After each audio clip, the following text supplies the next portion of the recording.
After the vision of the birth of Jesus, Mary gives us a commentary. I promised you that he would come to bring you his peace. Do you remember the peace you enjoyed at Christmas, when you saw me with my child? Then it was your time of peace. Now it is your time of pain. But you know by now, it is by means of pain that we achieve peace and every grace for ourselves and our neighbours. Jesus man became Jesus God again after the tremendous suffering of his passion. He became peace once more, peace from heaven, from where he had come and from where he now pours out his peace for those who love him in the world. But in the hours of his passion, he, peace of the world, was deprived of that peace. He would not have suffered if he had had it, and he had to suffer, and to suffer excruciatingly to the very end. I, Mary, redeemed woman by means of my divine maternity. But that was only the beginning of woman's redemption. By refusing a human marriage in accordance with my vow of virginity, I had rejected all lustful satisfactions, deserving thus grace from God. But it was not yet sufficient, because Eve's sin was a four-branched tree: pride, avarice, gluttony, and lust. And all four were to be cut off before making the roots of the tree sterile. By deeply humiliating myself, I defeated pride. I abased myself before everybody. I'm not referring to my humility towards God. Such humility is due to the Most High by every creature.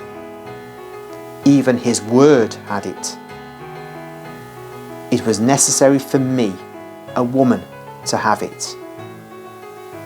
But have you ever considered what humiliation I had to suffer from men without defending myself in any way? Even Joseph, who was a just man, had accused me in his heart. The others, who were not just, had committed a sin of disparagement with regard to my condition, and the rumour of their words had come like a bitter wave to break up against my humanity. And they were the first of the infinite humiliations I was to suffer in my life as mother of Jesus and of mankind. Humiliations of poverty, of a refugee, humiliations for reproaches of relatives and friends who, being unaware of the truth, judged me a weak woman with regard to my behaviour as a mother towards Jesus when he was a young man. Humiliations during the 3 years of his public life. Cruel humiliations in the hour of Calvary. Humiliation in having to admit that I could not afford to buy a place and the perfumes for the burial of my son. I overcame the avarice of the first parents, renouncing my creature before the time. A mother never renounces her creature unless she's forced to. Whether her heart is asked to renounce her creature by her country, or by the love of a spouse, or even by God himself, she will resent and struggle against the separation. It is natural. A son grows in our womb, and the tie that links him to us can never be completely broken. Even if the umbilical cord is cut, there is a nerve that always remains. It departs from the mother's heart and is grafted into the son's heart. It is a spiritual nerve, more lively and sensitive than a physical one. And a mother feels it, stretching even to exceedingly severe pangs if the love of God or of a creature or the needs of the country take her son away from her. And it breaks, tearing her heart if death snatches her son from her. And I renounced my son from the very moment I had him. I gave him to God. I gave him to you. I deprived myself of the fruit of my womb to make amends for Eve's theft of God's fruit. I defeated lust, which is gluttony carried to the extreme of greed, because every unrestrained vice leads to a bigger vice, and Eve's gluttony, which was already blameworthy, led her to lust. It was no longer enough for her to enjoy pleasure by herself. She wanted to take her crime to a refined intensity, and thus she became acquainted with lust and was a mistress of lust for her companion. I reversed the turns, and instead of descending, I have always ascended. Instead of causing other people to descend, I have always attracted them towards heaven. Of my honest companion, I made an angel. Now that I possessed God and his infinite wealth with him, I hastened to divest myself of it, saying, "Here I am. May your will be done for him and by him." He is chaste, who chastises not only his flesh, but also his affections and his thoughts. I had to be the chaste one in order to annul the one who had been unchaste in her flesh, her heart, and her mind. And I never abandoned my reservedness, not even by saying of my son, "He is mine, I want him," since he belonged only to me on earth, as he belonged only to God in heaven. And yet, all this was not sufficient to achieve for woman the peace lost by Eve.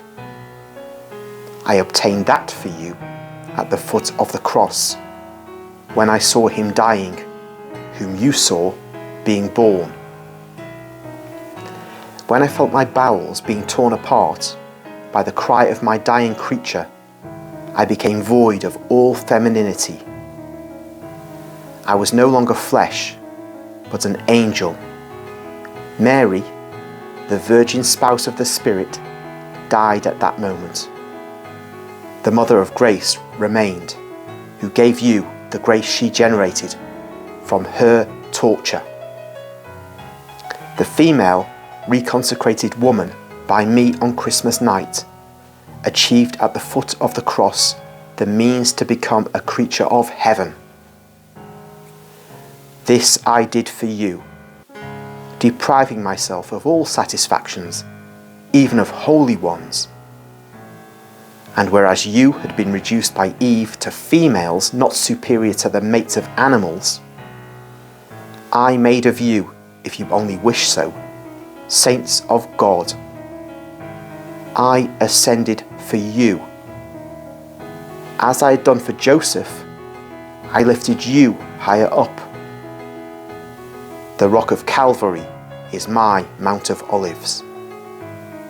From there, I took my leap to carry to heaven the re-sanctified soul of woman, together with my flesh, now glorified, because it had borne the word of God, and had destroyed in me the very last trace of Eve.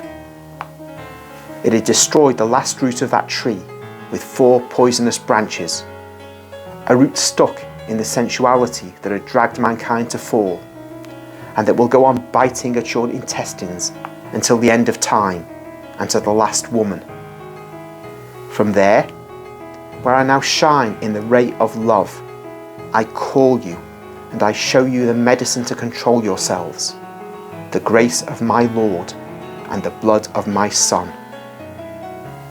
And you, my voice, Maria Valtorta, rest your soul in the light of this dawn of Jesus to gain strength for the future crucifixions which will not be spared you, because we want you here, and one comes here through pain. Because we want you here, and the higher one comes, the more one has suffered to obtain grace for the world. Go in peace. I am with you.